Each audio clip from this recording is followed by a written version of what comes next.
Alhamdulillah, wassalatu wassalamu ala rasulillah, wa ala alihi wa ashabihi wa man walah, amma ba'd. Allahumma anfa'na bima 'allamtana, wa 'allimna ma yanfa'una, warzuqna ilma. Ya Allah, bikin kami bisa mengambil manfaat dari apa yang Kau ajarkan kepada kami. Dan ajarkan kepada kami yang bermanfaat buat kami. Dan berikan rizki buat kami, ilmu. Jamaah rahimakumullah, hari ini kita bersama-sama belajar. Walaupun online.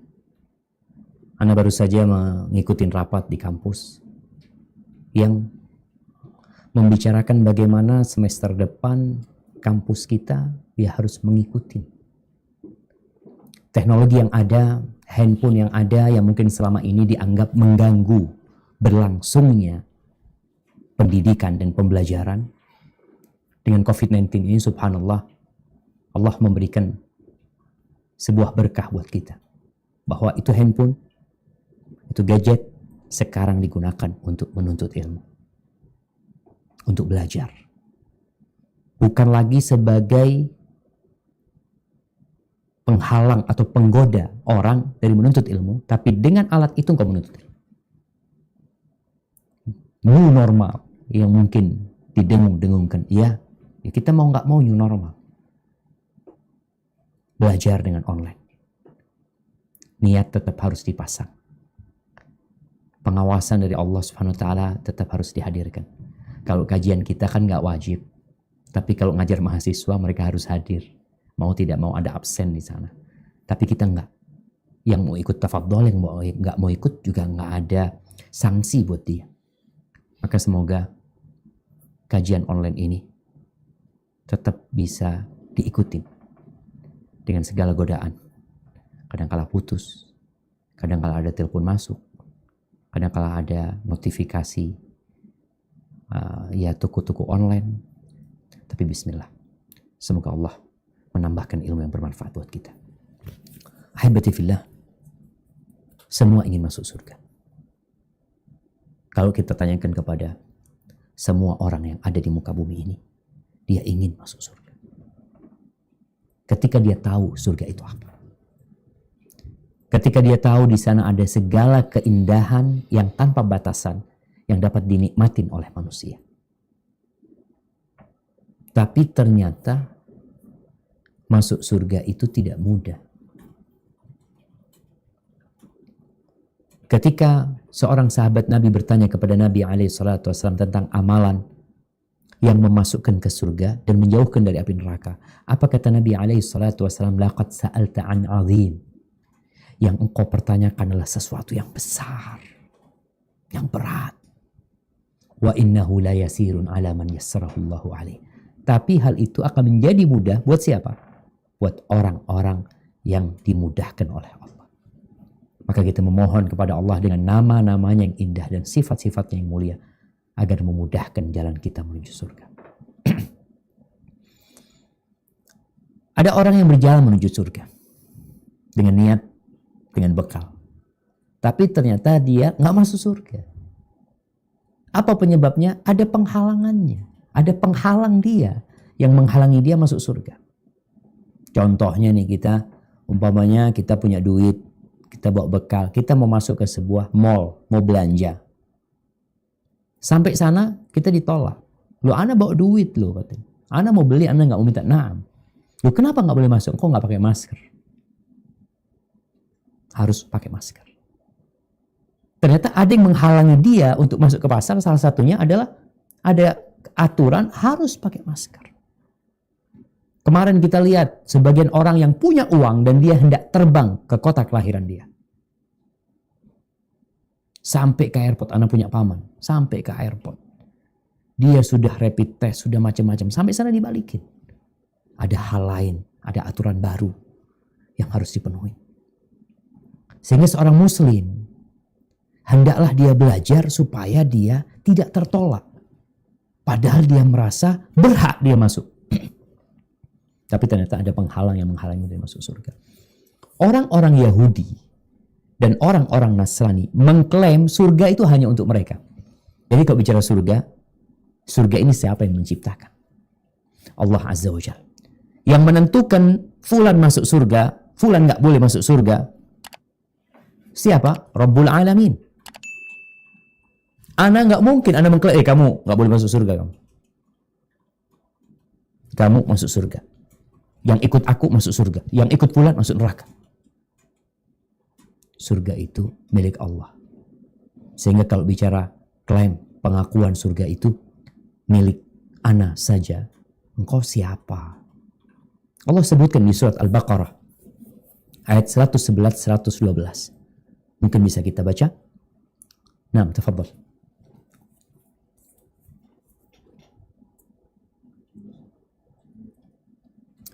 Masih di mute.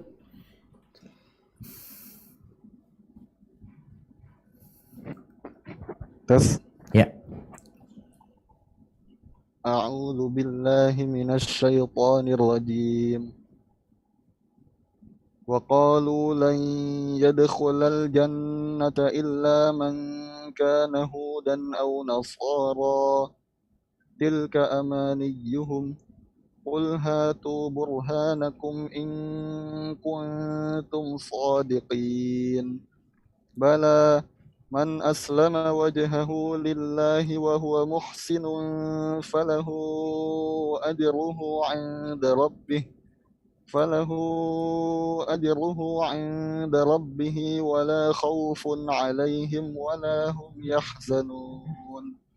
Dan mereka Yahudi dan Nasrani berkata, sekali-kali tidak akan masuk surga kecuali orang-orang yang beragama Yahudi atau Nasrani. Demikian itu hanya angan-angan mereka yang kosong belaka. Katakanlah, tunjukkanlah bukti kebenaranmu jika kamu adalah orang yang benar. Tidaklah demikian. Bahkan barang siapa yang menyerahkan diri kepada Allah sedang dia berbuat kebajikan, maka baginya pahala pada sisi Tuhannya, dan tidak ada pula kekhawatiran terhadap mereka, dan tidak pula mereka bersedih hati. Barakallahu fikum. Kita lihat nih, apa pernyataan orang-orang Yahudi dan Nasrani. Supaya kita tahu Islam ini agama penutup. Nggak akan didapatin di dalam kitab Taurat, kitab Injil, orang-orang Islam berkata. Nggak akan. Tapi di dalam kitab umat Islam ada ungkapan orang-orang Yahudi berkata. Orang-orang Nasrani berbuat. Memang kitab ini, Al-Quranul Karim, sudah diinformasikan oleh nabi-nabi sebelumnya. Nabi kita Muhammad alaihissalam sudah diinformasikan oleh Nabi Isa alaihissalam. Allah mengatakan, wa mubashiran binabiyyi ya'ti min birasuli ya'ti min ba'di ismuhu Ahmad. Dan memberikan kabar gembira akan datangnya seorang rasul yang datang setelahku bernama Ahmad. Artinya Allah sudah menginformasikan itu. Nabi Isa menyampaikan itu kepada umat. Di dalam kitab umat Islam ada berita tentang orang-orang Yahudi, tentang orang-orang Nasrani. Dan tidak ada berita di dalam kitab mereka tentang orang-orang Islam. Orang-orang Yahudi yang saya mengklaim yang bisa masuk surga itu yang Yahudi dan Nasrani. Mereka sepakat nih. Tapi apa kata Allah? Tilka amaniyuhum. Enak banget mereka mengklaim seperti itu. Itu angan-angan kosong mereka. Apa buktinya? Sehingga orang akan ikut kalian. Buktikan. Maka Allah menantang mereka. Qul hatu burhanakum. Berikan bukti kalian. Kalian punya cek. Punya kontrak. Yang menunjukkan orang Yahudi yang bisa masuk surga. Nasrani bisa masuk. Selain mereka gak akan masuk surga. Kalian punya bukti. Tunjukkan. Mau itu dari kitab kalian. Yang bernama Injil, Taurat. Ucapan nabi-nabi kalian gak ada. Maka Allah katakan. Yang masuk surga itu adalah yang berserah diri kepada Allah SWT. Dan dia berbuat baik. Bukan melakukan kesyirikan. Mengatakan Tuhan itu beranak. Bukan mengatakan Uzair putra Allah. Keyakinan-keyakinan yang bertentangan dengan keesaan Allah SWT. Baik, jadi kita tahu. Kalau kita bicara siapa yang bisa mengatakan masuk surga, nggak boleh masuk surga. Itu adalah Allah yang telah menurunkan Al-Quran kepada Nabi SAW dan Nabi Muhammad SAW yang merupakan utusan Allah. Baik, kita masuk ke yang pertama. Penghalang pertama masuk surga. Tidak taat sama Nabi Muhammad SAW. Tidak patuh. Ada orang yang menyatakan, aku cuma patuh sama Al-Quranul Karim aja. Lalu mereka menyamakan diri mereka Al-Quraniyun. Bohong kalian. Kalian orang-orang yang tidak taat dan patuh kepada Nabi SAW. Nabi SAW mengatakan, kullu ummati yadkhulul jannah. Ini yang kita bicara sama umatnya Nabi ya. Ana berbicara sekarang dengan umatnya Nabi Muhammad SAW. Mungkin ada kawan-kawan dari non-muslim yang menonton kajian ini. Semoga Allah memberikan hidayah.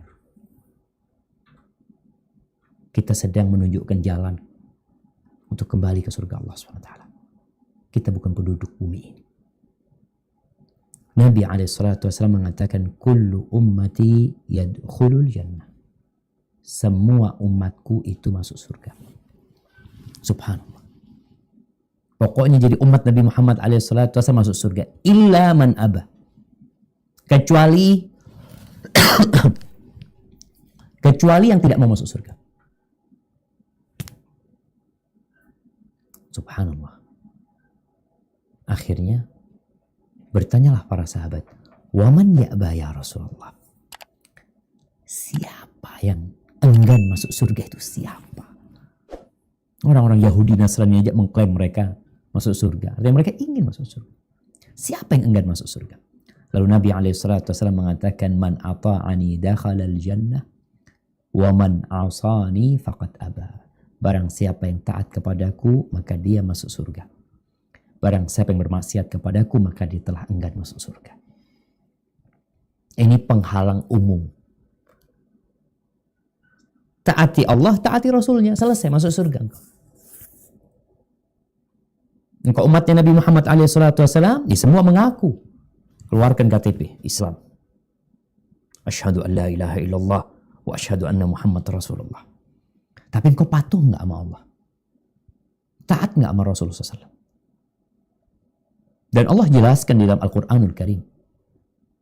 Di surat An-Nisa ayat 14. Coba dibaca.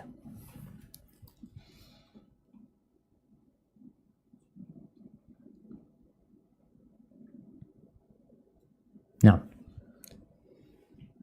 Di-mute, Ogi.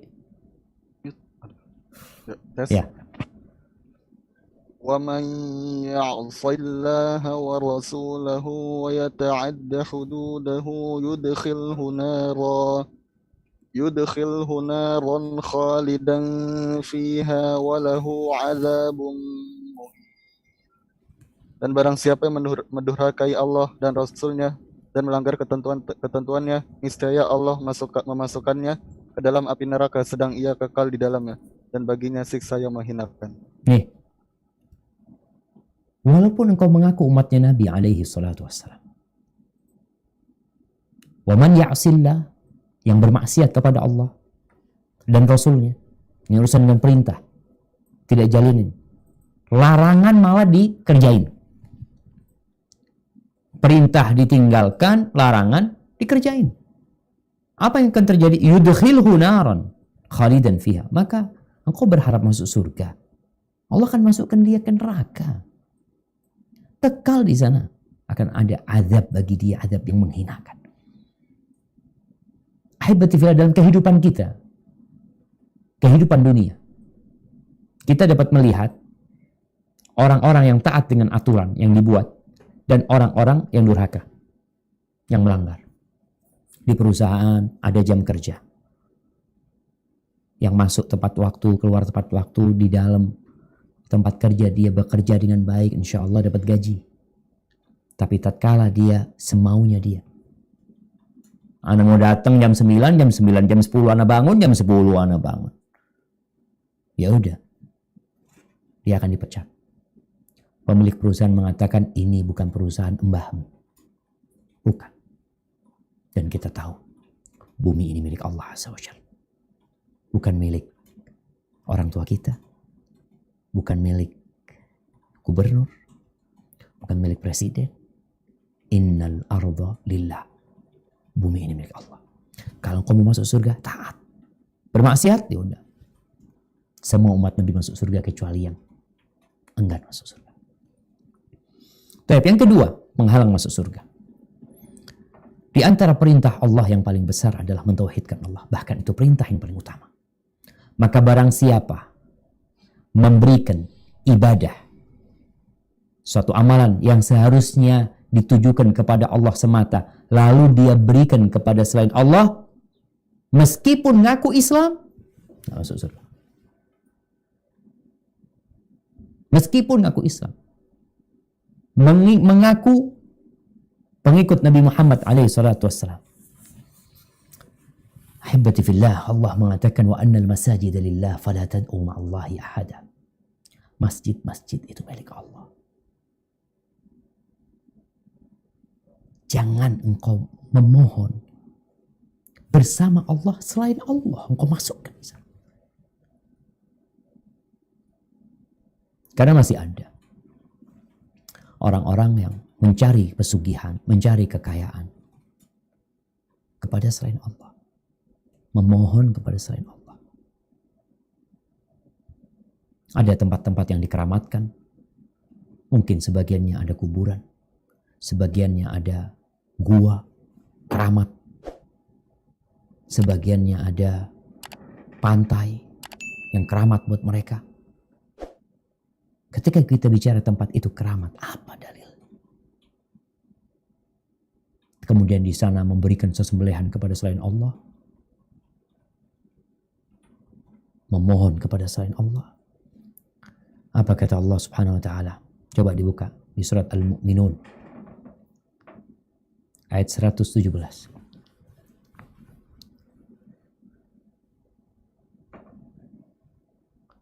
Ayat 117. Sudah unmute, oke? Tes. Nah. وَمَنْ يَدْعُ مَعَ اللَّهِ إِلَهًا آخَرَ لَا بُرْهَانَ لَهُ بِهِ فَإِنَّمَا حِسَابُهُ عِنْدَ رَبِّهِ إِنَّهُ لَا يُفْلِحُ الْكَافِرُونَ. Dan barang siapa menyembah Tuhan yang lain di samping Allah, padahal tidak ada suatu dalil pun baginya tentang itu, maka sesungguhnya perhitungannya di sisi Tuhannya. Sesungguhnya orang-orang yang kafir itu tiada beruntung. Nah, jadi ini orang menyembah Allah. Tapi bersama Allah, ada yang lainnya dia sembah. Ini yang dikatakan syirik. Jadi ketika seorang muslim menyembah Allah SWT, ingat kesaksian dia itu la ilaha illallah. Tiada yang berhak disembah kecuali Allah. Nggak ada. Sehingga kesaksian itu menuntut dia untuk tidak berdoa kepada selain Allah. Untuk tidak memohon kepada selain Allah Subhanahu wa taala. Dia menyembah Allah, di samping itu ternyata ada juga yang dia sembah. Baik itu jin, baik itu mungkin malaikat yang mereka sembah. Mereka minta, ada yang minta sama bintang-bintang, ada yang minta sama mentari. Padahal dia nggak punya bukti bahwa itu sesembahan. Apa buktinya dia sesembahan? Yang benar. Nggak ada bukti. Bikinan manusia semata. Makanya memang orang, subhanallah jamaah, hidayah itu jamaah. Hidayah. Makanya kita bersyukur dan terus minta sama Allah supaya istiqamah di atas tauhid ini. Kaumnya Nabi Ibrahim. Gimana mereka?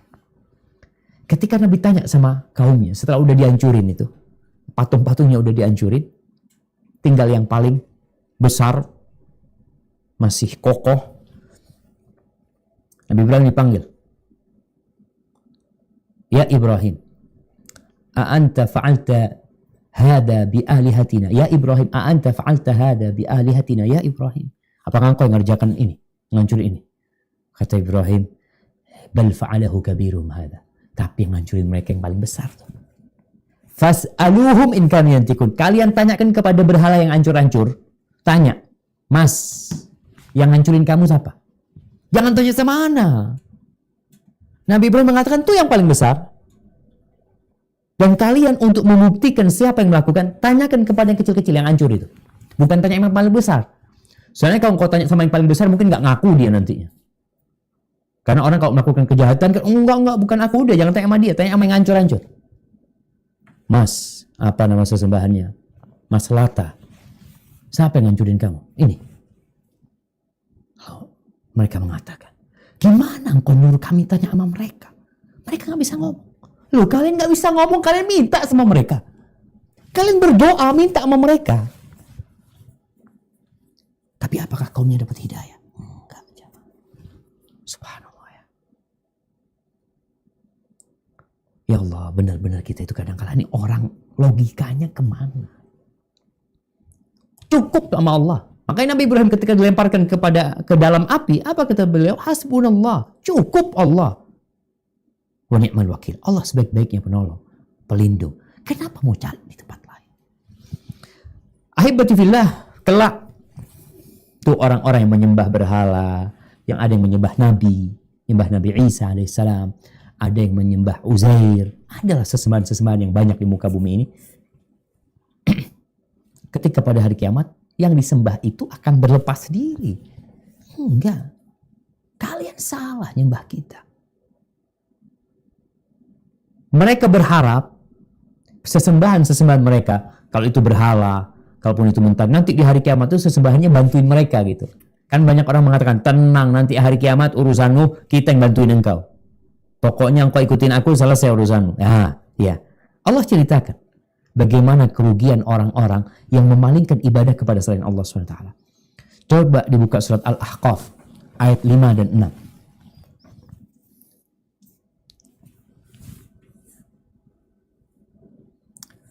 Surat Al-Ahqaf ayat 5 dan 6.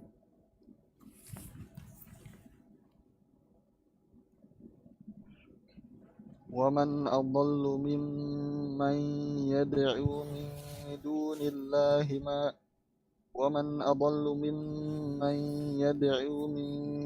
اللَّهِ مَنْ لَا يَسْتَجِيبُ لَهُ إِلَى يَوْمِ الْقِيَامَةِ وَهُمْ عَنْ دُعَائِهِمْ غَافِلُونَ وَإِذَا حُشِرَ النَّاسُ كَانُوا لَهُمْ أَعْدَاءً وَكَانُوا بِعِبَادَتِهِمْ كَافِرِينَ وَإِذَا تُتْلَى عَلَيْهِمْ آيَاتُنَا بَيِّنَاتٍ قَالَ الَّذِينَ كَفَرُوا لِلْحَقِّ لَمَّا جَاءَهُمْ هَذَا سِحْرٌ مُبِينٌ. Hasbuk, cukup. Ya, artinya? Dan siapakah yang lebih sesat daripada orang yang menyembah sesembahan-sesembahan selain Allah yang tiada dapat memperkenankan doanya sampai hari kiamat, dan mereka lalai dari memperhatikan doa mereka. Dan apabila manusia dikumpulkan pada hari kiamat, niscaya sesembahan-sesembahan itu menjadi musuh mereka dan mengingkari pemujaan-pemujaan mereka. Dan apabila dibacakan kepada mereka ayat-ayat kami menjelaskan, berkatalah orang-orang yang mengingkari kebenaran ketika kebenaran itu datang pada mereka, ini adalah sihir yang nyata. Barakallahu fikum. Tuh, siapa yang lebih sesat? Minta sama sesuatu yang gak bisa dengar. Gak akan peduli sama doamu. Terus kok anak pulang dari tempat pesugihan itu jadi sugih, jadi kaya. Dia itu yang engkau mintain gak bisa mendengarkan ucapan. Dia gak peduli sama doamu, tapi setan yang menyesatkan. Bertepatan Allah juga kasih rizki sama dia, semakin sesat dia. Pada hari kiamat dia akan berlepas diri dari manusia. Ahibati fillah, Allah Azza wa Jalla berfirman di surat Al-Ma'idah ayat 72 tentang bagaimana orang kalau melakukan kesyirikan udah tertutup, haram masuk surga. Bukan dihalangin kemudian engkau belum waktunya, engkau masih punya dosa ya. Kita tahu orang-orang yang beriman ketika dia punya dosa-dosa, punya kemaksiatan, dia harus disiksa kalau nggak diampuni sama Allah SWT. Tapi kalau syirik, menyekutukan Allah SWT, memberikan ibadah doa kepada selain Allah SWT, maka Allah sebutkan di surat Al-Maidah 72. Nah, pernah ada dirinya di hadapan Naam, لقد tafadhal. كفر الذين قالوا إن الله هو المسيح ابن مريم وقال المسيح يا بني إسرائيل اعبدوا الله ربي وربكم إنه من يشرك بالله فقد حرم الله عليه الجنة ومأواه النار وما للظالمين من أنصار. Sesungguhnya telah kafirlah orang-orang yang berkata, sesungguhnya Allah ialah Al-Masih putra Maryam. Padahal Al-Masih sendiri berkata, hai Bani Israel, sembahlah Allah Tuhanku dan Tuhanmu. Sesungguhnya orang yang mempersekutukan sesuatu dengan Allah, maka pasti Allah akan mengharamkan kepadanya surga dan tempatnya ialah neraka. Tiadalah ada bagi orang-orang zalim itu seorang penolong. Barakallahu fikum. Allah menyebutkan di sini tentang kondisi orang-orang Nasrani yang mengatakan Allah itu adalah Masih, Isa Al-Masih. Sedangkan Isa Al-Masih mengatakan kepada Bani Israel, "Ubudullah." Kalian itu beribadah kepada Allah. Allah itu Tuhanku dan Tuhan kalian. Aku ini hamba, kata Nabi Isa alaihissalam. Lalu Allah jelaskan, "Innahu may yusyrik billah." Barang siapa yang menyekutukan Allah, haram. Allah mengharamkan bagi dia surga. Bukan nggak boleh masuk surga, tapi haram masuk surga. Di mana tempatnya? Di neraka. Mau minta tolong sama siapa? Maka ini penghalang kedua. Ingat, bukan berarti tatkala engkau sudah Islam, engkau aman dari kesyirikan. Nabi SAW terus membenahi tauhid umatnya. Sampai sebelum meninggal dunia, bagaimana beliau melarang untuk menjadikan kuburan-kuburan itu masjid. Udahlah kuburan-kuburan masjid-masjid. Itu orang baik, nah di sisi Allah dia baik, dia akan mendapatkan tempat yang indah. Tugas kita doakan dia. Soalnya kadang-kala pengkultusan kepada orang-orang yang soleh, orang-orang yang baik, itu bisa mengantarkan kepada kesyirikan. Seperti kesyirikan Bani Israel kepada Nabi Isa alaihissalam. Atau mereka menyekutukan Allah dengan Nabi Isa. Nabi Isa itu orang baik. Nabi Isa itu bisa bicara ketika dia masih bayi. Subhanallah. Nabi Isa itu bisa bikin yang namanya tanah dalam bentuk burung lalu ditiup. Jadi burung. Orang buta jadi bisa melihat. Tapi dia tetap Nabi beliau. Maka Nabi pernah berpesan kepada para sahabatnya, La tutruni sallallahu alaihi wasallam. La tutruni kama atratin nasara Isa bin Maryam. Kalian itu jangan melebih-lebihkan aku dalam pujian-pujian, mengangkat aku sebagaimana yang dilakukan oleh orang-orang Nasara kepada Isa putra Maryam. Jangan. Katakan Abdullah wa Rasul. Katakan aku itu hamba Allah dan Rasulnya. Selesai. Maka kepada setiap muslim yang peduli untuk masuk surga, tauhidkan Allah, esakan Allah. Jangan melakukan tindakan-tindakan yang akhirnya mengantarkanmu kepada kesyirikan. Dengan dalih apapun, yang berhak disembah hanya Allah semata. Semua itu hamba Allah. Semua itu ciptaan Allah.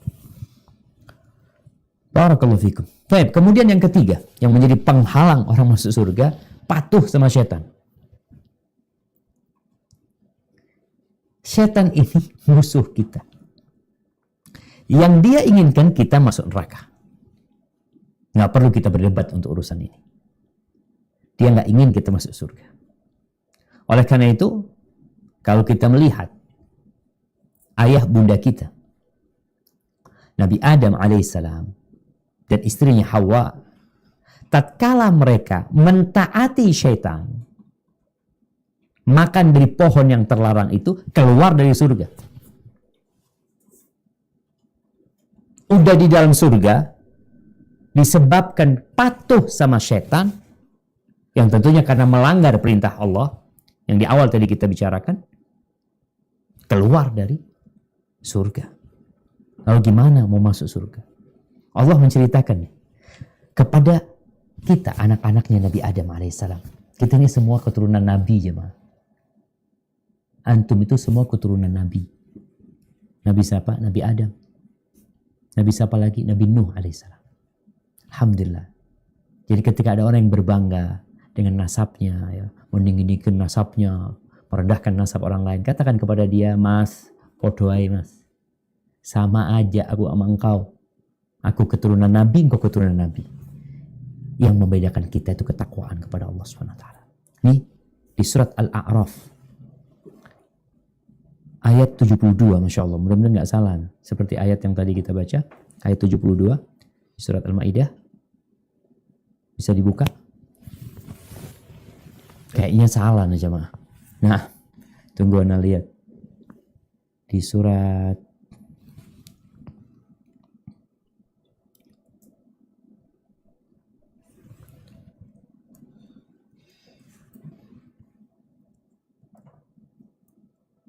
Nah, surat Al-A'raf ayat 27 kebalik ya, Pak. Nah, surat Al-A'raf ayat 27. Ya bani Adam la yaftinannakum asy-syaitanu kama akhraja abawaykum minal jannah كما أخرج أبويكم من الجنة ينزع عنهما لباسهما ليريهما سوآتهما إنه يراكم هو وقبيله من حيث لا ترونهم إنا جعلنا الشياطين أولياء للذين لا يؤمنون. Hai anak Adam, janganlah sekali-kali kamu dapat ditipu oleh syaitan, sebagaimana ia telah mengeluarkan kedua ibu bapakmu dari surga. Ia menanggalkan dari keduanya pakaiannya untuk memperlihatkan kepada keduanya auratnya. Sesungguhnya ia dan pengikut-pengikutnya melihat kamu dan dari suatu tempat yang kamu tidak bisa melihat mereka. Sesungguhnya kami telah menjadikan syaitan-syaitan itu pemimpin-pemimpin bagi orang-orang yang tidak beriman. Barakallahu fikum. Itu syaitan. Oh, subhanallah ya. Allah Azza wa Jalla mewanti-wanti kita agar kita tidak taat sama syaitan. Musuh, mana mungkin mau kebaikan buat engkau? Udah jelas-jelas Allah mengatakan innahu aduwwum mubin. Dia itu musuh yang nyata. Bukan cerita. Kalau ada cerita kayak gini kayak gitu masih cerita. Nih setan udah jelas-jelas mengeluarkan bapak ibu kita dari surga. Engkau masih mau berkawan sama dia. Taat patuh sama dia. Makanya setan nanti pada hari kiamat dia berlepas diri. Dia mengatakan kepada umat manusia ketika dia berceramah di atas mimbarnya di dalam neraka, "Fala talumuni walumu anfusakum." Kalian jangan mencela aku ya. Celalah diri kalian sendiri. Kenapa? Syaitan mengatakan, engkau udah tahu aku musuh. Aku juga gak maksa. Kau yang ikut. Lalu engkau celah aku. Maka termasuk penghalang masuk surga. Ketika engkau taat dan patuh sama syaitan. Bisikan-bisikan itu selalu ada. Mengajak manusia untuk melakukan kemaksiatan kepada Allah. Taat dan patuh kepada syaitan. Kalau kita lihat ya. Kenapa di antara bisikan-bisikan syaitan ini kayak minum khamar, berzina, main judi, dan negara kita negara sedang darurat ya, darurat narkoba, itu termasuk penghalang dari masuk surga. Kemudian yang keempat, mendustakan berita Allah. Kasih informasi, Allah cerita, Nabi menyampaikan tentang akan terjadi seperti ini atau tentang ini dan itu, lalu dia tolak. Hoax kata dia. Enggak percaya sama berita itu. Ada yang berusaha untuk mengkontradiksikan berita dari Allah. Kok ini Nabi kok ngomong kayak gini sih? Ahibati fillah. Allah mengatakan tentang Nabi, wa ma yantiqu 'anil hawa. Nabi itu tidak berbicara dari hawa nafsunya. In huwa illa wahyu yuha.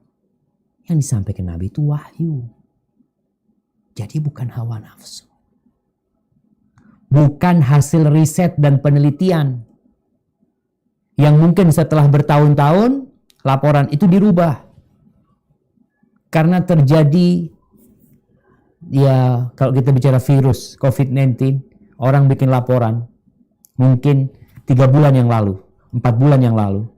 Lalu dia menginformasikan bahwasanya ini obat bisa untuk mengatasi COVID-19. Setelah 6 bulan, karena kalau direvisi, enggak. Ternyata tidak sesuai. Kenapa? Karena beritanya dari hasil riset. Disampaikan informasi itu.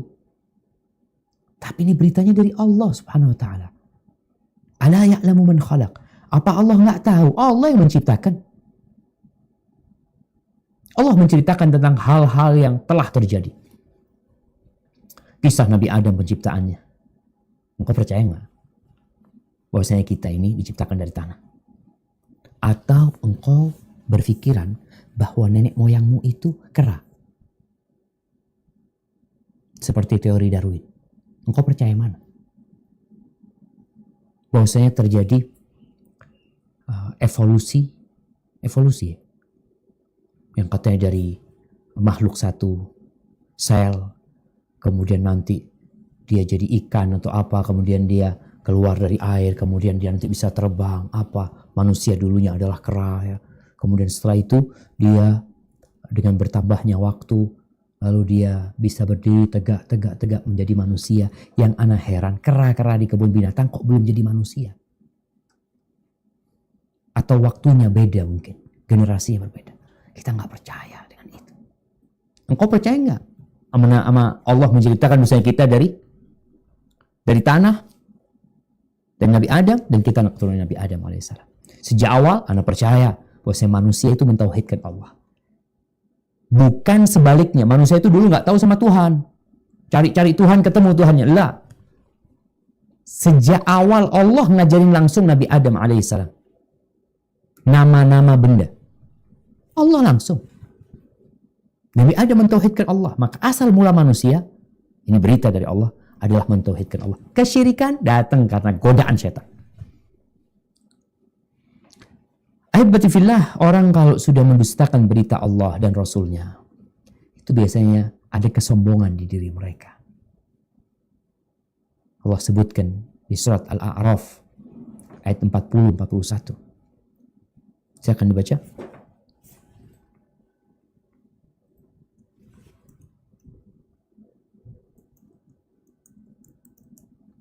Nah,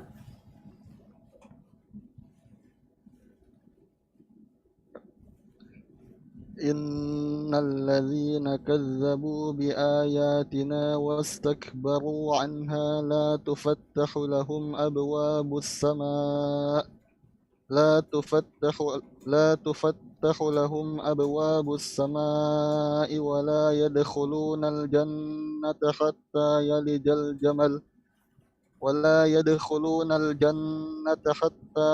الجمل في سم الخياط وكذلك نجزي المجرمين لهم من جهنم مهاد ومن فوقهم غواش وَكَذَلِكَ نَجْزِي الظَّالِمِينَ.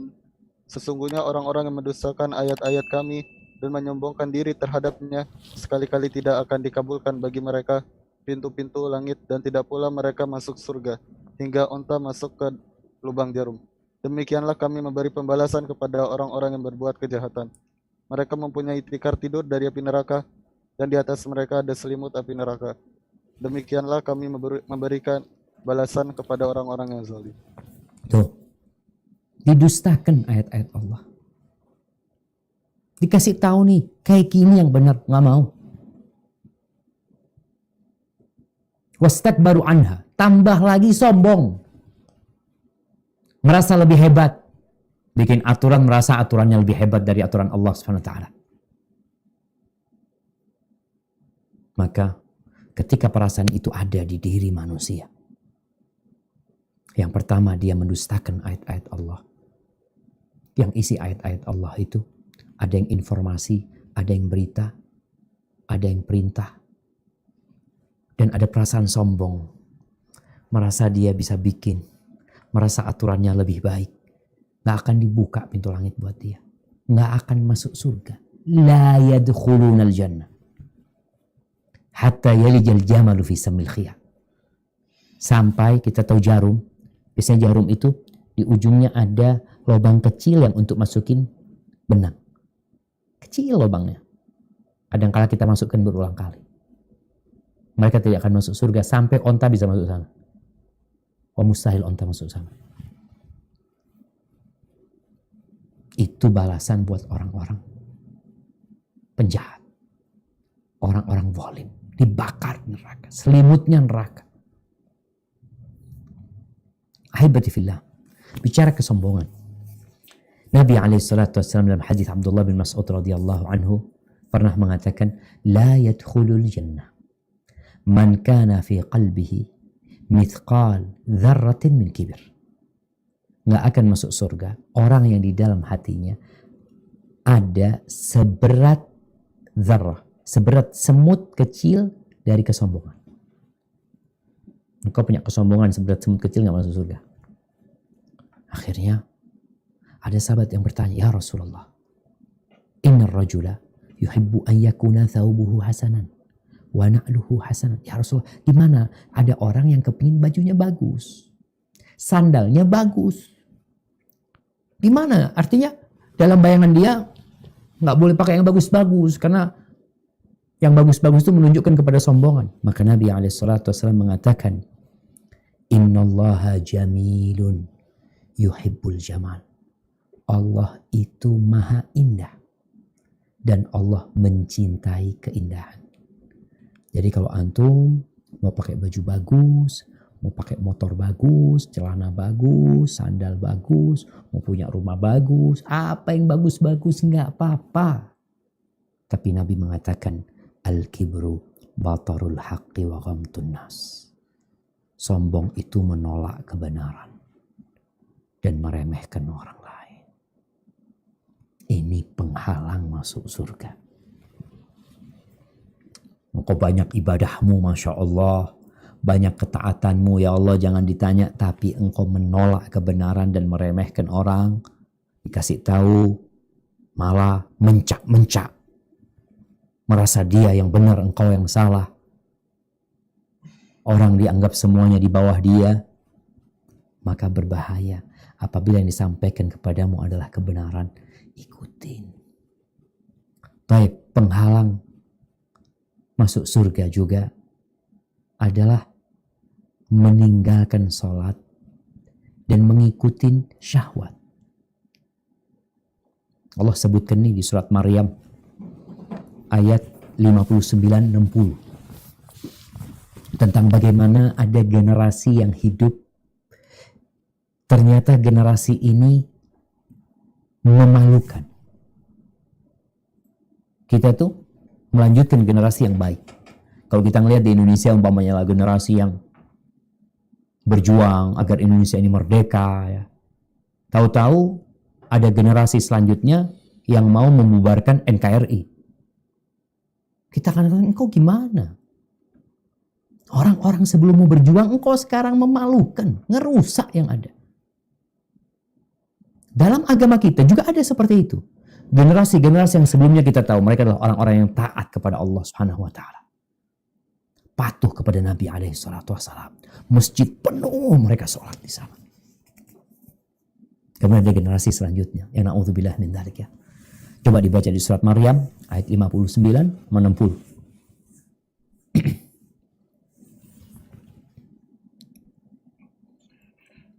فخلف من بعدهم خلف أضاعوا الصلاة واتبعوا الشهوات فسوف يلقون غيا إلا من تاب وآمن وعمل صالحا فأولئك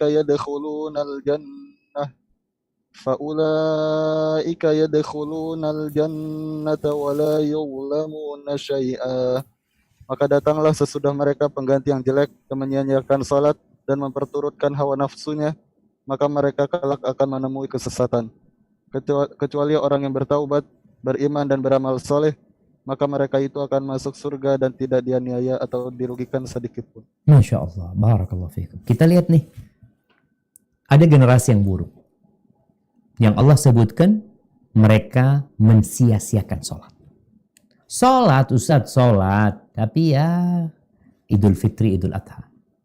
Sholat, Jumatan doang. Alhamdulillah. Ada yang, ya sholat, sehari nggak sholat. 5 waktu, cuma sekali sholatnya. Mensia-siakan sholat.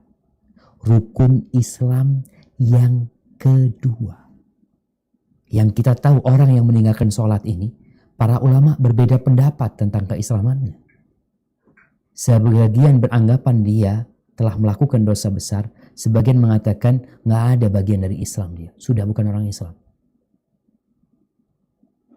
Maka tuh generasi adalah generasi yang tersesat. Kalau meninggalkan sholat. Islam KTP-nya doang. Hati-hati. Kita berbicara dengan orang-orang yang mengaku umat Islam. Kalau engkau masih mensia-siakan sholat, apa bagianmu dari Islam ini? Apa?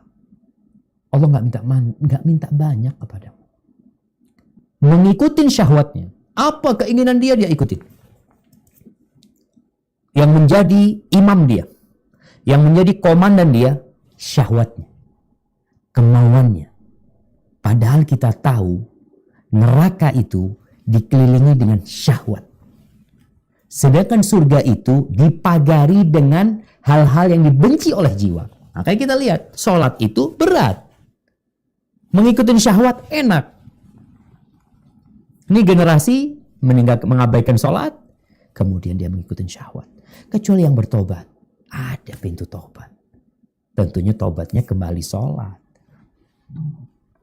Wa amila salihan. Man taba wa amana, dan dia beriman, kemudian dia beramal soleh, maka mereka masuk surga. Mereka tidak akan dizalimi.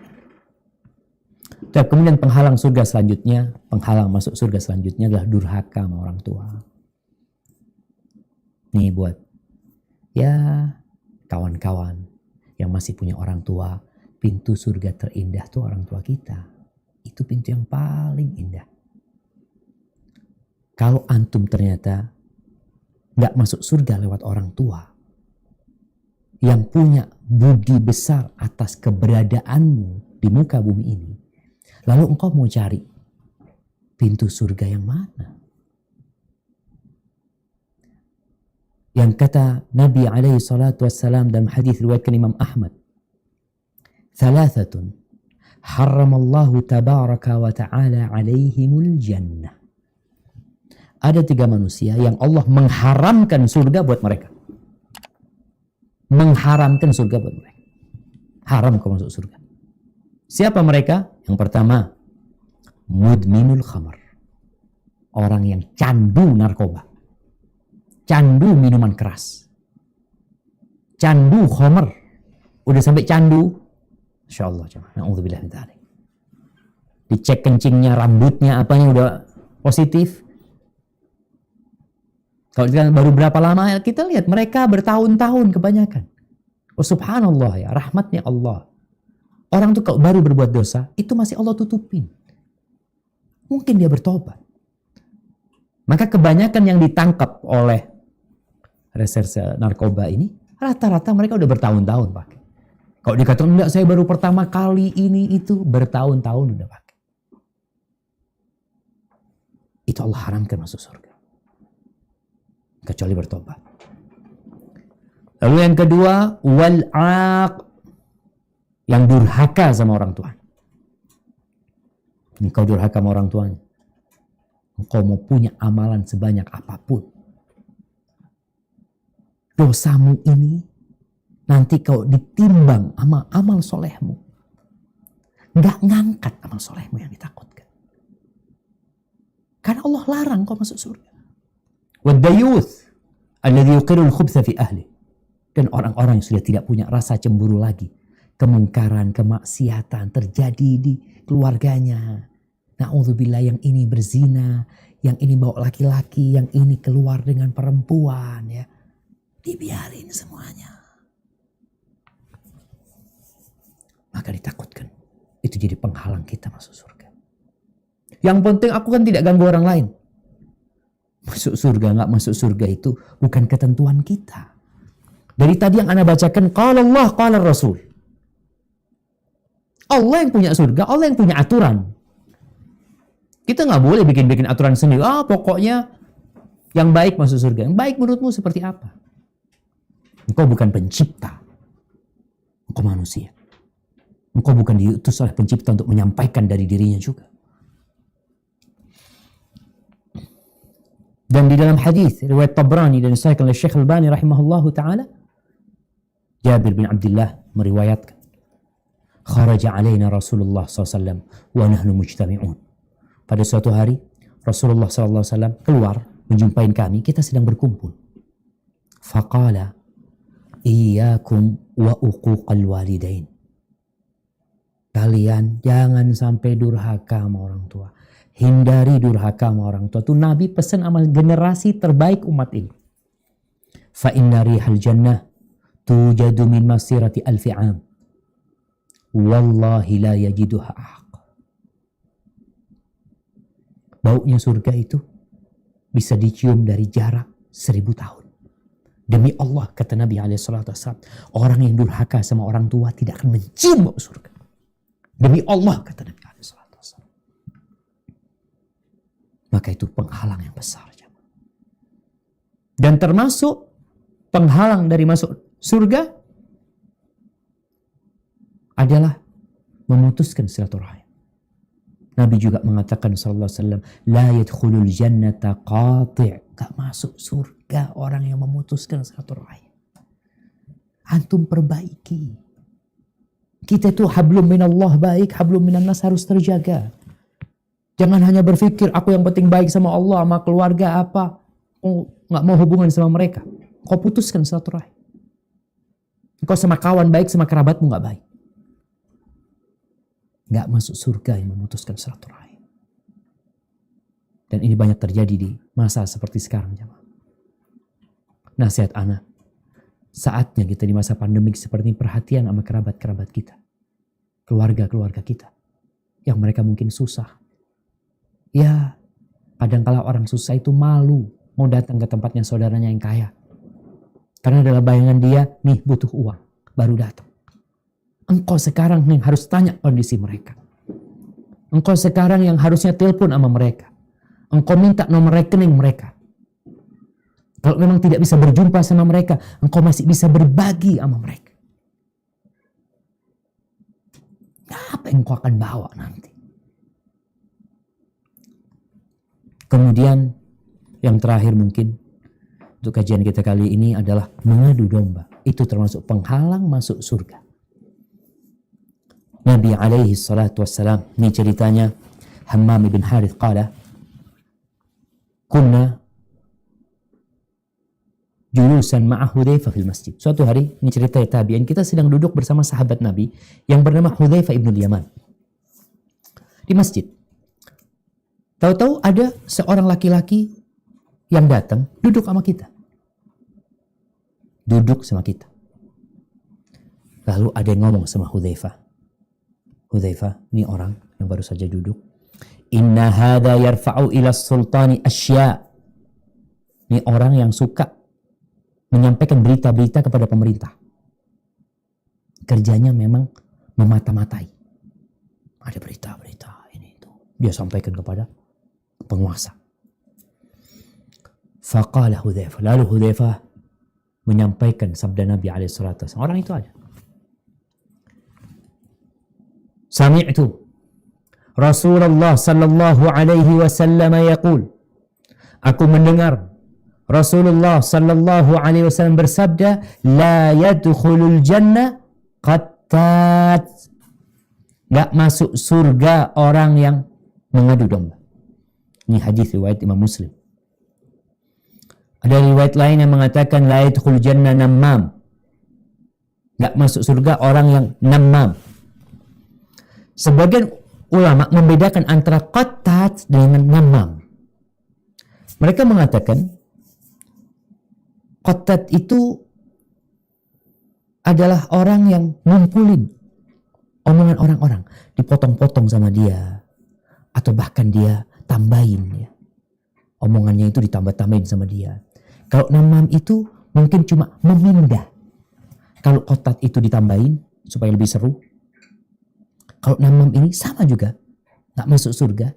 Dia mindah omongan orang, tujuannya untuk merusak di antara mereka. Dan namam ini nggak harus omongan. Bisa jadi tulisan, bisa jadi isyarat.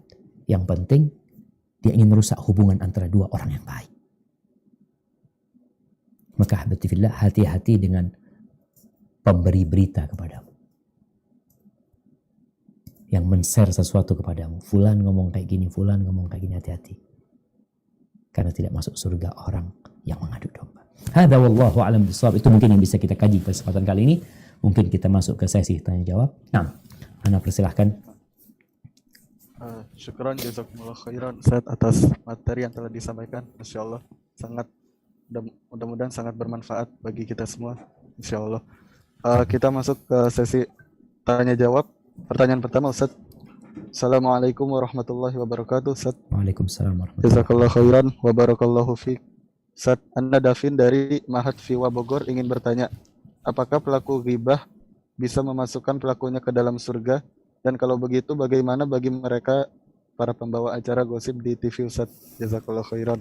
Assalamualaikum warahmatullahi wabarakatuh. Waalaikumsalam warahmatullahi wabarakatuh. Nah jamaah, kalau kita bicara ghibah, kita tahu ghibah ini termasuk dosa besar. Karena Allah menyamakan orang yang ghibah itu dengan orang yang makan bangkai saudaranya sendiri. Makan bangkai saudaranya.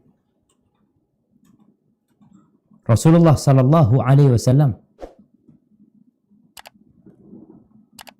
beliau pernah menjelaskan kepada para sahabatnya tentang larangan ghibah. Lalu ada sahabat yang bilang, "Ya Rasulullah, gimana kalau yang aku omongkan itu nggak bohong, memang beneran ada di dia," kata. Itu yang namanya ghibah, kata Nabi alaihi salatu wasallam. Kalau engkau dusta, maka itu namanya fitnah. Maka orang yang ghibah perlu bertobat kepada Allah Subhanahu wa taala. Dan tobatnya orang yang ghibah nggak sama seperti tobatnya orang yang meninggalkan sholat. Orang meninggalkan sholat itu urusan dia sama Allah. Tobatnya udah sama Allah. Sholat engkau, minta maaf sama Allah. Tapi kalau engkau ghibah, engkau punya dua jalur dosa. Dosa kepada Allah yang engkau harus bertobat. Dan dosa kepada orang yang engkau ghibahin. Maka engkau perlu minta maaf sama dia. Minta dihalalkan sama dia. Kalau bicara acara gosip, acara gosip-gosipan ya, ada macem-macem lah nama acaranya. Tapi yang jelas yang mereka lakukan adalah ngomongin orang. Ternyata ada ghibah yang diperbolehkan. Al-Imam An-Nawawi rahimahullahu ta'ala mengatakan al-qadhu laysa bi ghibatin fi sittatin mutadhallimin wa mu'arrifin wa muhadzirin wa mujahirin fisqan wa mustaftin wa man talaba al-i'anata fi izalati munkarin. Ada mencela orang, menceritakan keburukan orang yang tidak termasuk ghibah. Itu ada 6. Yang tidak termasuk ghibah. Yang pertama mutadhallim, orang yang dizalimin kemudian mengadukan kezaliman yang dilakukan orang itu, maka dia tidak termasuk ghibah. Saya dipukul, Pak. Tentunya kepada pihak yang bisa membantu dia. Begal.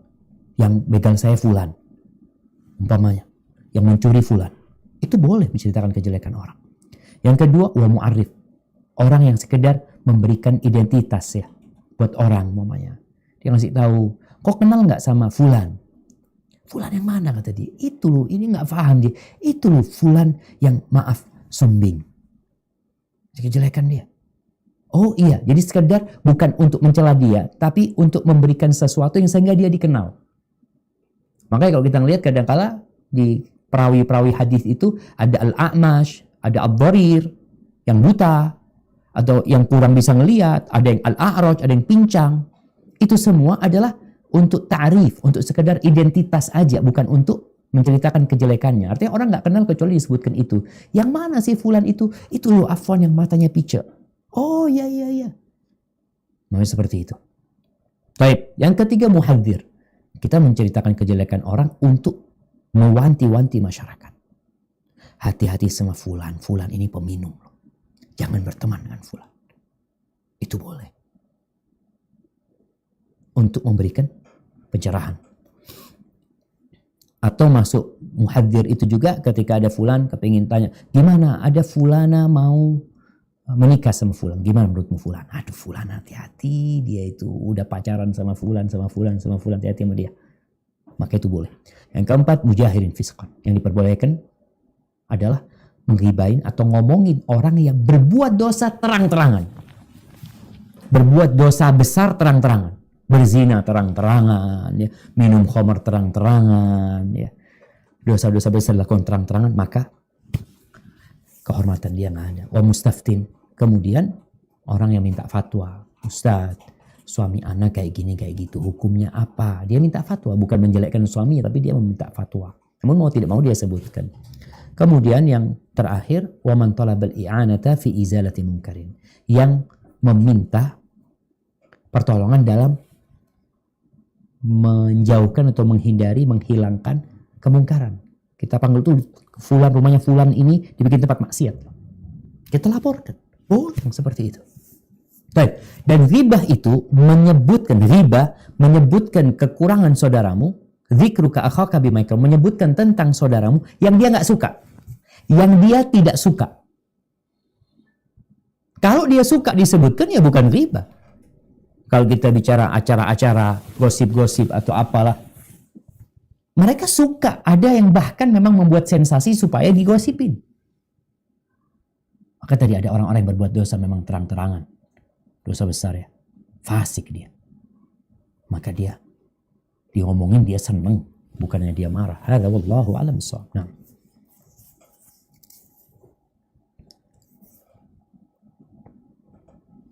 Assalamualaikum, Ustaz. Pertanyaan selanjutnya. Bismillah, Ustaz mau tanya, bagaimana kalau yang melakukan ibadah pada Allah tapi juga menggantungkan kepada selain Allah karena kebodohan, mengikuti ajaran orang yang dianggap alim dengan anggapan yang diajarkan itu benar sesuai syariat Islam dan tidak ada yang mengingatkan tentang ini sampai ajal menjemput. Jazakallahu khairan wa barakallahu fikum. Barakallahu fikum jemaah. Iya. Kita melihat kondisi manusia ini memang berbeda-beda. Tempat hidup mereka berbeda-beda. Di dalam agama kita, Allah mengatakan, وَمَا كُنَّا مُعَذِّبِينَ حَتَّى نَبْعَثَ رَسُولًا. Kami tidak akan mengadab suatu kaum sampai kami mengutus utusan kami ke sana. Jadi kalau ada orang-orang yang dikatakan menyimpang, tersesat, dan memang belum ada yang ngasih tahu, dia benar-benar belum ada. Kalau sekarang para nabi udah meninggal dunia, tapi pewaris nabi ada. Maka dilihat kondisi orang tersebut. Kita serahkan urusannya sama Allah Subhanahu wa taala. Kalau memang benar dia nggak tahu dan nggak ada yang ngasih tahu, ya urusannya sama Allah. Tapi kalau ternyata dianya nggak mau belajar, dianya yang nggak mau cari ilmu, karena kondisi apalagi zaman sekarang ini, zaman online. Emang dia yang nggak mau. Dulu di masa Nabi SAW, orang-orang itu nggak boleh dengerin ucapan Nabi SAW. Artinya ada usaha dari satu kelompok manusia tidak ingin nih orang-orang tahu kebenaran. Ketika datang ke kota Mekah, orang dari luar kota Mekah, maka dikasih tahu sama orang Quraisy, hati-hati sama fulan ya, sama Muhammad Sallallahu Alaihi Wasallam. Kau jangan sampai dengerin dari dia. Utusannya udah datang nih, tinggal engkau mau dengerin apa enggak. Tuh orang akhirnya naruh kapas di kupingnya, nggak mau dengerin. Kalau dia mati dalam kondisi nggak tahu kebenaran, karena dia yang tidak mau mendengarkan kebenaran, ya jelas. Maka sejatinya hujjah Allah udah nyampe kepada dia. Maka jamaah, urusan yang seperti ini, Allah yang akan nanti menentukannya. Kita di dunia, ya kita lihat ada orang-orang yang memang nggak sampai ilmu sama mereka. Benar-benar nggak sampai. Ya urusannya nanti sama Allah SWT. Ketika dia sampai mati, tadi sampai ajal menyebut dia. Tapi apakah benar dia dapat uzur dari Allah? Kepastiannya nanti. Tapi di dunia Kita bisa melihat, oh fulan nggak ada uzur fulan. Orang fulan hidup di tengah-tengah masyarakat, cuma dia memang tidak mau belajar umpamanya, tidak mau memahami.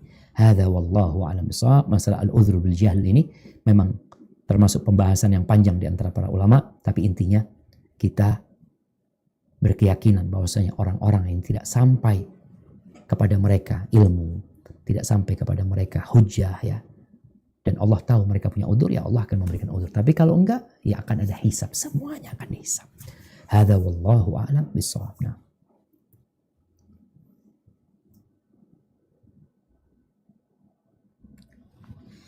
Nah, tafadhal. Suaranya hilang lagi. Ya. Jazakumullah khairan Ustaz atas jawabannya yang Masya Allah bermanfaat. Kemudian selanjutnya untuk saudari Ukhtina Allegrina Rebila Surviva untuk men-unmute suaranya. Silakan untuk bertanya langsung.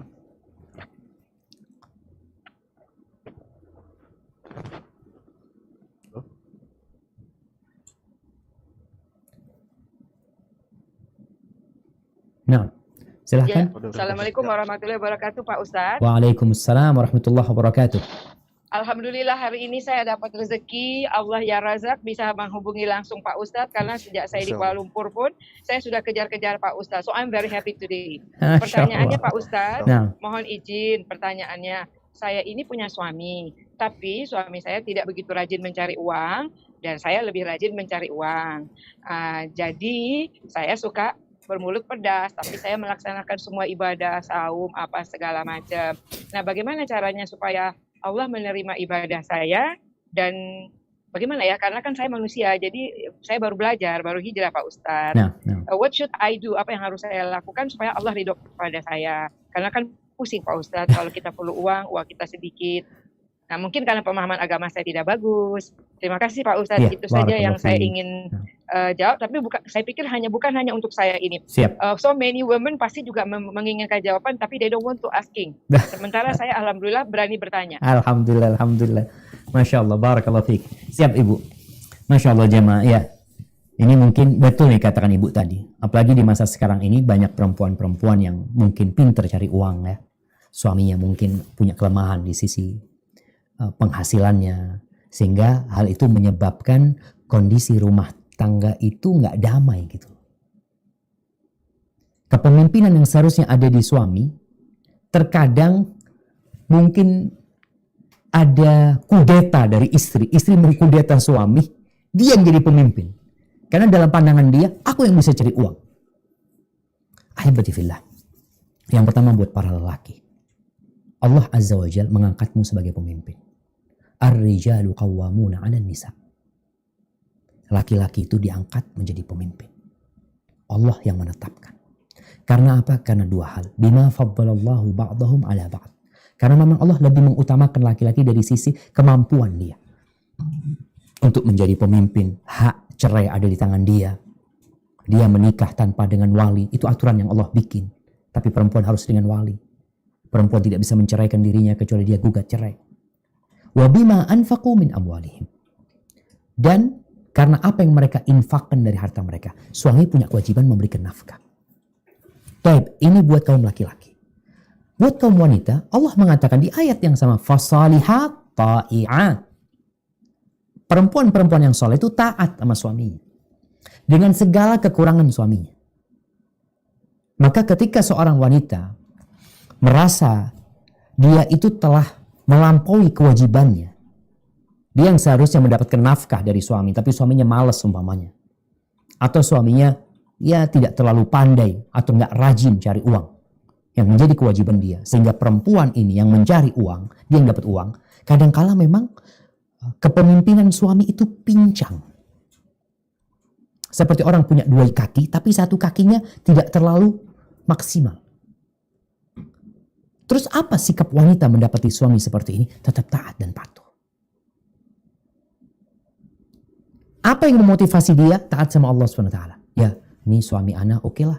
Dia mungkin Dia punya banyak kekurangan, tapi Allah tetap menjadikan dia pemimpin. Yang namanya pemimpin dengan segala kekurangannya. Kita tuh kadang-kala di sebuah perusahaan, ya kita dapat atasan, ya Allah, kita merasa kita lebih pintar dari dia. Kita lebih ngerti dari dia. Tapi adab kita, karena kita sebagai anak buah tetap menghormatin dia. Mungkin ilmu yang kita berikan kita bisa share sama dia. Tapi ingat, tetap dia pemimpinnya loh. Engkau itu tetap anak buahnya. Begitu pula sang istri, engkau tetap anak buah. Memang kalau tadi ibu yang bertanya mengatakan baru belajar agama. Ya, alhamdulillah, mudah-mudahan pemahaman agama ini membuat engkau jadi bisa lebih baik. Kita lihat bagaimana Nabi SAW bersama Siti Khadijah. Khadijah ini kaya raya. Nabi Muhammad SAW itu pernah bekerja sama Khadijah. Tapi apa kata Nabi memuji Khadijah radhiyallahu taala anha? Khadijah itu membuat aku masuk di dalam hartanya. Artinya udah kayak miliknya Nabi SAW. Maka jadilah engkau perempuan yang berharap surga. Suamimu surga maupun nerakamu. Engkau punya kewajiban taat dan patuh sama dia. Dia punya kekurangan-kekurangan. Ya udahlah, itu jadi ladang pahala buat engkau menyempurnakannya.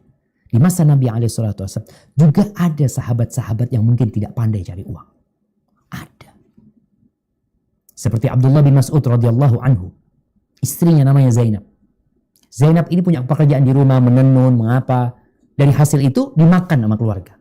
Karena suaminya kerjanya serabutan. Kadang-kala dapat, kadang-kala nggak dapat. Artinya nggak cukup penghasilan suami. Istri bantuin suami. Suatu hari istrinya ini hadir di majelis Nabi SAW. Nabi nyuruh perempuan banyak-banyak sodakoh.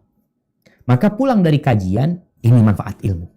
Ketika dapat ilmu, diserap lalu diamalkan. Pulang sampai rumah ngomong sama suaminya. Bahwasanya aku mungkin gak bisa bantuin engkau lagi, kata dia. Soalnya aku kepingin sodako. Selama ini hasil kerjaku dimakan, bantuin engkau.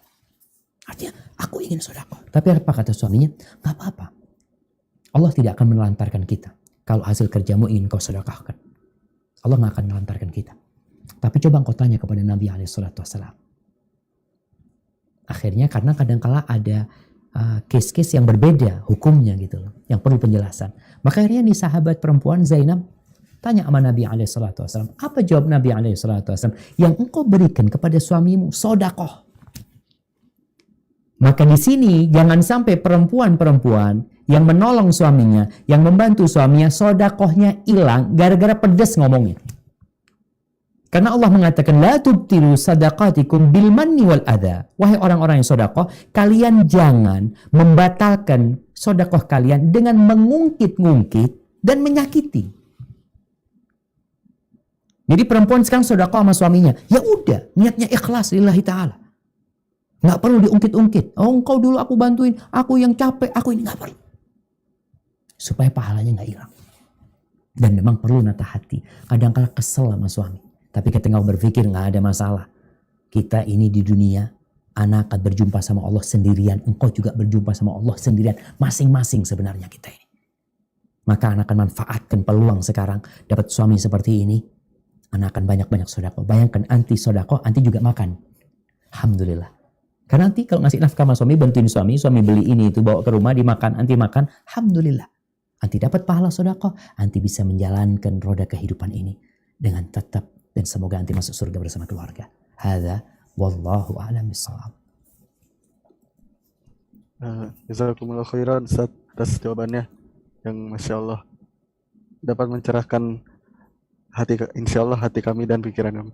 Kemudian untuk Ibu Allegrina untuk men-mute-kan suaranya. Kemudian terima kasih. Jazakallah khairan. Kemudian untuk selanjutnya untuk Ukhtina Syani untuk men-unmute suaranya. Kami persilakan. Bismillahirrahmanirrahim. Assalamualaikum warahmatullahi wabarakatuh, Ustaz. Waalaikumsalam warahmatullahi wabarakatuh. Afwan, saya ingin bertanya, jika sudah berhijrah dan sedang berusaha mengganti pergaulan dengan yang lebih baik, apakah boleh kita memutus silaturahmi dengan teman-teman yang dulu mengajak kita kepada keburukan, dan juga bagaimana caranya untuk menjaga pergaulan kita saat kita ingin berhijrah, Ustaz? Siap, barakallahu fikum. Ya, nah. Mungkin ukhti yang bertanya ini berkaitan dengan masalah memutuskan silaturahim. Karena tadi hadis Nabi SAW, la yadkhulul jannah qati, enggak masuk surga orang yang memutuskan silaturahim. Gimana nih kita yang udah hijrah sama kawan-kawan lama kita, kawan-kawan ya masa lalu, mungkin masa yang penuh dengan kesesatan atau penuh berdosa di sana. Gimana kita memutuskan silaturahim dengan mereka? Ahibati fillah, ketahuilah silaturahim itu adalah menyambung rahim. Berbuat baik kepada yang ada hubungan rahim sama kita. Kawan kita, sohib kita, tempat kerja kita, kawan-kawan waktu SMA, waktu kuliah, itu bukan silaturahim. Silaturahim itu menyambung hubungan baik dengan kerabat kita, sama paman kita, sama keponakan kita, sama sepupu kita, sama kakak beradik. Pokoknya yang satu kakek sama kita atau satu buyut sama kita, tuh disebut silaturahim, menyambung rahim kita. Adapun dengan saudara-saudara yang lain disebut ukhuwah Islamiyah, yaitu persaudaraan sesama muslim. Apa tugas kita tatkala kita hijrah? Yang pertama memang orang yang hijrah itu ada yang hijrah hatinya. Hijrah hatinya saja tempatnya tetap di sana. Alhamdulillah. Dia mampu bertahan. Ada yang hijrah hatinya dan badannya. Para sahabat Nabi yang berada di kota Mekah, mereka hijrah dari kesyirikan kepada Islam. Tapi badan mereka tetap berkumpul dengan lingkungan yang penuh dengan kesyirikan. Sehingga hal itu nggak kondusif. Mereka nggak bisa beribadah dengan baik, bahkan ada yang akhirnya murtad kembali dengan lingkungan yang ada. Akhirnya disyariatkan hijrah dari kota Mekah ke kota Madinah. Putus sama orang-orang Mekah. Mekah Madinah itu nggak ada handphone, nggak ada apa dulu jamaah. Jadi ketika meninggalkan Mekah selesai sudah. Jarak 450 km atau 35 km. Mereka masuk ke kota Madinah. Berganti dengan kawan-kawan yang baru. Dengan sahabat-sahabat yang baru. Yang mereka sudah beriman. Maka seperti itulah yang harus anti lakukan. Jadi tatkala anti memutuskan hubungan sama kawan-kawan lama. Setelah berusaha untuk diajak ya. Karena ada kemungkinan kita itu bisa mengajak mereka kepada kebaikan. Alhamdulillah ajak mereka kepada kebaikan. Engkau hijrah dan kawan-kawanmu hijrah. Tapi kalau ternyata itu membahayakan dirimu sehingga engkau bisa ya kembali kepada masa lalu yang tidak baik, maka tinggalkan kawan-kawanmu. Seperti orang yang membunuh 100 orang, ketika dia bertobat apa kata gurunya? Engkau kalau benar-benar mau bertobat, kau tinggalkan kampungmu. Tinggalkan kampungmu. Engkau membunuh 100 orang itu karena tinggal di sana. Nggak ada yang ngasih tahu engkau. Mau bertobat teman-temannya pada buruk semua. Maka kau tinggalkan kaummu. Jadi konsekuensinya kadang-kala memang ya udah nggak punya siapa-siapa. Kawan-kawan baru kembali. Mulai dari nol gimana Ustaz? Anda nggak punya sahib, nggak punya kawan. Inilah tugas saudara-saudara muslim. Ketika engkau dapat saudaramu yang baru hijrah, peluk dia, rangkul dia, tafadhol. Seperti yang dilakukan oleh sahabat-sahabat Ansor, bagaimana mereka merangkul para sahabat-sahabat muhajirin yang memang mereka nggak punya siapa-siapa. Maka mungkin seperti itu buat ukhti, barakallahu fiik. Jazakumullah khairan atas jawabannya. Kemudian apakah masih ada waktu untuk pertanyaan selanjutnya? Tafadhol, kita adzan dulu. Belum, kita belum adzan. Nah, tafadhol. Ya. Berapa pertanyaan lagi Ustaz kira-kira? Baik, mungkin 5 menit lagi, 5-6 menit lagi bisa? 5 menit.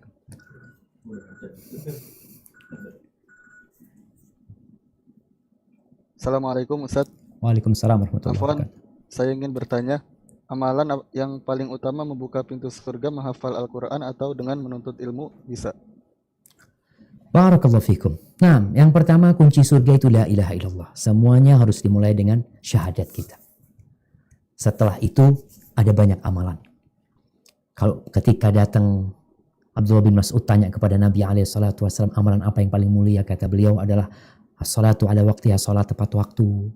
Kemudian yang kedua apa? Birrul walidain, berbakti kepada orang tua. Yang ketiga apa? Al-jihadu fi sabilillah. Tapi kalau ditanya tadi tentang amalan menghafal Al-Quran atau menuntut ilmu. Sebenarnya menghafal Al-Quran ini dalam rangka menuntut ilmu. Quran ini sumbernya semua ilmu. Tuh kalau melihat semua ustadz lah, mau fikih, mau hadis, mau akidah, mau syariah, mau muamalah, sumber ilmunya itu Al-Quranul Karim. Sehingga menghafal Al-Quran, sejatinya engkau sedang proses menuntut ilmu. Bahkan di zaman dulu, para ulama itu sebelum belajar ilmu lainnya, mereka menghafal Al-Quranul Karim. Dan apakah menuntut ilmu itu jalan menuju surga? Naam.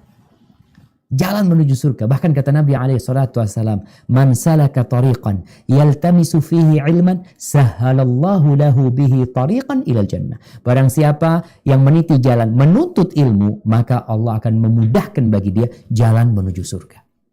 Jadi ingat, menghafal Quran itu dalam rangka menuntut ilmu.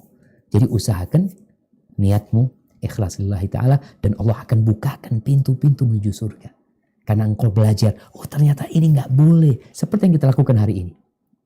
Kita jadi paham, oh ternyata ini penghalang dari masuk surga. Oh ini ternyata penghalang dari masuk surga. Dari mana? Karena kita menuntut ilmu. Dari mana penjelasan itu? Dari Al-Quran yang tadi kita bacain. Di surat Al-An'am, di surat mungkin Al-A'raf, di surat Al-Ma'idah. Dari sana kita menggali ilmu. Hadza wallahu a'lam bishawab. Mungkin pertanyaan terakhir, oke? Kita yang terakhir.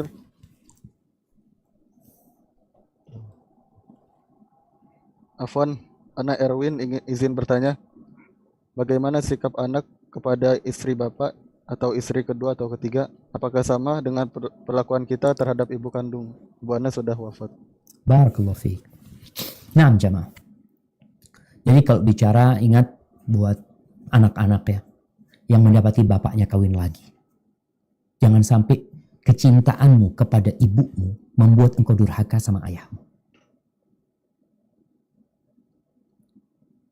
Kepada anak-anak yang bapaknya kawin lagi, jangan sampai kecintaanmu kepada ibumu membuat engkau durhaka kepada bapakmu. Engkau itu wajib berbakti kepada ayah bundamu. Iya, kedudukan ibu itu lebih tinggi. Ibumu, kemudian bapakmu. Tapi bukan berarti engkau boleh durhaka sama bapakmu. Tidak boleh. Kenapa anak katakan ini? Kadangkala ada perempuan-perempuan yang akhirnya memprovokasi anaknya untuk benci sama bapaknya karena bapaknya kawin lagi. Engkau jangan sampai membantu ibumu masuk neraka. Kalau engkau taat sama ibumu, engkau akhirnya durhaka, ibumu akhirnya bahaya. Karena yang menunjukkan kepada kebaikan itu seperti yang melakukannya. Yang menunjukkan kepada keburukan sama seperti itu. Udah, ayah memang punya hak kawin lagi, selesai. Tinggal bagaimana sekarang engkau bersikap kepada, engkau harus sering-sering menghibur ibu, menguatkan hatinya, menerima realita dan kenyataan yang ada. Apalagi sekarang ibumu udah meninggal dunia. Tapi bagaimana sikap anak dengan istri bapaknya? Istri bapakmu mahram. Kalau engkau cinta sama bapakmu, engkau cintai ibumu. Artinya ibu sambungmu. Karena termasuk kebaktian anak yang paling maksimal. Ini berbuat baik kepada ahla wuddi abi, orang-orang yang dicintai sama ayahnya. Bukan cuma bicara istri, kawannya bapak kita suruh berbuat baik sama dia. Kawannya bapak punya kawan, bapak kita meninggal dunia, kawannya ada, kita disuruh berbuat baik sama dia. Gimana kalau ini istrinya bapak, yang masakin buat bapak, ya, yang nyetrika buat bapak, yang kalau bapak sakit dia yang ngerawat bapak. Maka cintailah istri-istri bapakmu, hormatin mereka, berbuat baik kepada mereka sebagai kebaktianmu kepada bapakmu. Sama dengan ibu kandung nggak sama tentunya. Yang ibumu itu ibu kandung. Ini kita berbuat bakti kepada bapak kita, maka secara otomatis kita harus mencintai atau berbuat baik kepada orang-orang yang dicintai oleh bapak kita. Dan ini pernah kejadian di masa Nabi SAW. Bagaimana Fatimah ini dikomporin sama istri-istri Nabi yang lainnya untuk menggugat Nabi SAW. Mereka menuntut keadilan. Padahal Nabi udah berlaku adil. Tapi perempuan kadang-kala kecemburuan mereka memandang Nabi gak berlaku adil. Padahal Nabi udah adil. Datanglah Fatimah diutus untuk menuntut kepada Nabi SAW bagi istri-istri Nabi yang lain. Nabi kan cinta sama Aisyah. Datang Fatimah mengatakan, wahai Rasulullah, wahai ayah, kata dia, nih istri-istrimu menuntut keadilan dalam urusan putrinya As-Siddiq, putrinya Abu Bakar. Nggak ngomong namanya Aisyah, putrinya Abu Bakar. Nabi mengatakan kepada Fatimah, apa engkau nggak cinta sama bapakmu? Iya ayah, aku cinta. Kalau engkau cinta sama bapakmu, cintailah ini, kata dia. Bapakmu cinta sama dia. Akhirnya Fatimah sudah minta maaf, pulang, jumpain istri-istri Nabi yang lainnya kata, enggak, aku nggak mau lagi urusan sama kalian, kata Fatimah. Karena dia sebagai anak harus mencintai apa yang dicintai oleh ayahnya. Maka engkau, bagaimana sikapmu kepada istri-istri bapakmu? Cintai mereka, hormatin mereka, hargai mereka. Semoga Allah memberikan balasan yang besar kepadamu karena kebaktianmu kepada bapakmu. Hadza wallahu a'lam bishawab. Itu yang bisa Anda sampaikan, kurang lebihnya Anda mohon maaf. Anda kembalikan kepada pembawa acara untuk ditutup acara ini. Tafadhol.